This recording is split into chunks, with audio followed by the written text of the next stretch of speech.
storm of clouds that are hanging overhead for Weibo.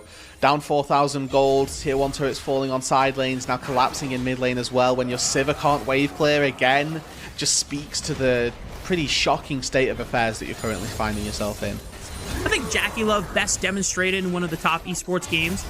Might be a potential pickoff here for Weibo as Breathe already jumps onto Flandre with that public execution. Xiaohu will gonna try to stop him, but Flandre picks a nice angle for the unstoppable onslaught, and he's just gonna send it into the base. And all right, well, I guess we'll give the kill over to Light potentially here. Flandre is just gonna try and stall for as much time as possible. And you know what? He's doing a pretty darn good job of doing that, because the rest of anyone's legend is pushing up waves on the top side. They're taking a turret in the mid lane, or at least prepping for it. Tien, you need to help this guy. Other minion wave, and he's getting another minion wave too. Flandre's so goated. Yeah, I mean, I don't know that he had to resign himself to death there. I think that he could have maybe tried to run, get a little bit of help from his team, and now AL maybe in a little bit of trouble with the Weaver's Wall. Okay, Tarzan forced to flash over that one. Doesn't want to drop the shutdown bounty. Kael might be in a sticky situation as well. Already used the Keeper's Verdict. They've got a blast cone.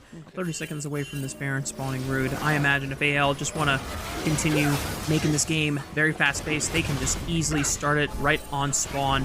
They have a window where there'll still be another minute before the dragon spawns. Tarzan might be caught out here. Remember, he already used flash for the other Weaver's Wall pickoff, and this could be really big. Unstoppable onslaught from Flandre tries to stall the fight as long as possible. It's a big shutdown and goes to the pockets of Light. Shanks trying to flank with this shockwave. Still hasn't pulled the trigger quite yet. Kael gets dropped by Tien. Weibo trying to pull a miracle. The shockwave only catches one on the Xiaohu, but doesn't drop him. And Hope cannot get into this fight. He's trying to play around Shanks' range, but the rest of Weibo Gaming are playing with absolute fire. But Hope blows up. Crisp, and now looking to turn tail onto Xiaohu.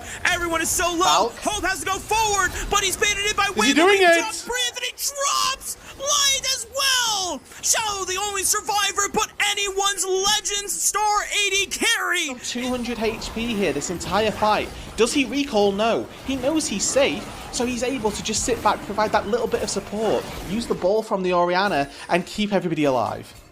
The evolution of Hope over the course of this 2025 season has been one of the greatest joys of becoming anyone's legend. WBG, because they could get pays. He was a player that got replaced by Ruler as well at a certain point in his career. Like, he was an AD carry who was always incredibly well sought after, but just not that top tier. And now Weibo, though, they're looking to fight once again.